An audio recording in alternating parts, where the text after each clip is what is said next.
Hey guys, welcome to our channel house of అర్విలు. ముందుగా మీకు మీ కుటుంబ సభ్యులకు వినాయక చవితి శుభాకాంక్షలు అండి. ఇక్కడ మనం వచ్చేసి గణపయ్యకు ధోతి కట్టిస్తున్నాము.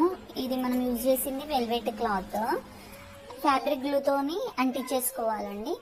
అండ్ దీనికి ముందు వచ్చేసి మనకు ప్యారెట్ గ్రీన్ అండ్ ఎల్లో కాంబినేషన్లో వచ్చినుండే, సో అది కొంచెం డల్గా అనిపించి మనము ఈ ధోతి డ్రైపింగ్ అనేది చేసుకుంటున్నాము. ఫ్యాబ్రిక్ గ్లూతో ఇటువైపు కూడా లేస్ అతికించేసుకోవాలి. చిన్నగా కొంచెం డ్రై అవ్వనివ్వాలండి, అప్పుడే కొంచెం గట్టిగా స్టిక్ అవుతుంది. ఇక్కడ ఫెవిక్విక్ యూజ్ చేస్తున్నానండి నేను, ఇంకొంచెం స్ట్రాంగ్గా స్టిక్ అవ్వడానికి. ఇక్కడ ఇది పెద్ద లేస్ అండి, కొంచెం ఒక హాఫ్ ఇంచ్లో ఉంటుంది. అది తీసుకొని ఇక్కడ మనము బెల్ట్ లాగా పెట్టేసుకోవాలి. అప్పుడు మనకు ఫినిషింగ్ అనేది చాలా నీట్గా ఉంటుంది. ఈ సేమ్ అండి, ఫెవిక్విక్తోనే అతికించుకోవాలి, చాలా స్ట్రాంగ్గా అతుక్కుంటుంది. సేమ్ అక్కడ ఒక చిన్న ఫ్రిల్ లాగా తీసుకున్నాం అనుకో, మనకు ఫినిషింగ్ అనేది ఇంకా నీట్గా వస్తుంది.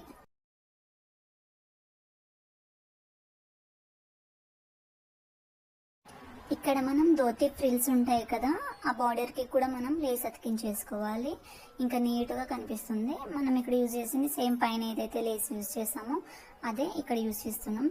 ఇంకా చిన్న చిన్న ఫెవిక్విక్తోని డాట్స్ పెట్టుకుంటూ అతికించేసుకుంటున్నాను.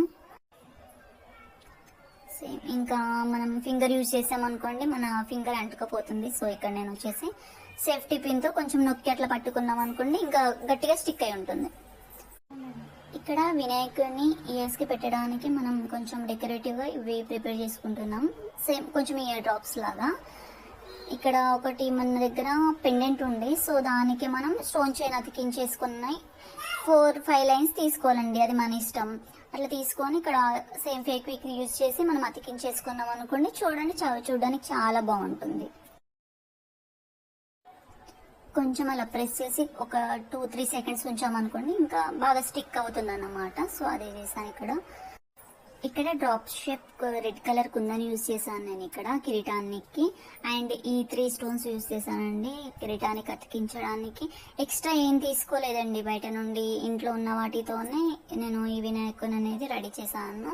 నార్మల్గా మనం బ్లౌజెస్కి అలా తెచ్చుకుంటాం కదా అప్పుడు, సో అవే ఉండే, నేను వాటితోనే యూజ్ చేశాను. ఇక్కడ మనం చేతికి కూడా సేమ్ పైన ఒక లైన్ కింద ఒక లైన్ స్టోన్ వర్క్ అతికించాను. అండ్ మిడిల్లో స్మాల్ రెడ్ కలర్ స్టోన్స్ ఉంటాయి కదా, వాటితోనే సేమ్ బ్యాంగిల్స్కి, హ్యాండ్స్కి పైన నెక్లెస్ లాగా సేమ్ అవే యూజ్ చేశానండి. చూడొచ్చు మీరు ఇక్కడ చూడండి. ఇక్కడ రౌండ్గా కొంచెం గ్లూ అతికించేసుకొని మనం డాలర్ లాగా రెడీ చేసుకున్నాను. ఎక్స్ట్రా ఏం లేదండి, మొత్తం సేమ్ అవే కుందని యూజ్ చేసి అటు అతికించాను. చూడండి ఎంత నీట్గా వచ్చిందో. ఇక్కడ నేను కిరీటానికి పింఛన్ లాగా డ్రాప్ షేప్లో కట్ చేసుకొని పెయింట్ చేసుకున్నాను, వాటిని ఇక్కడ అతికించేసాను కిరీటం.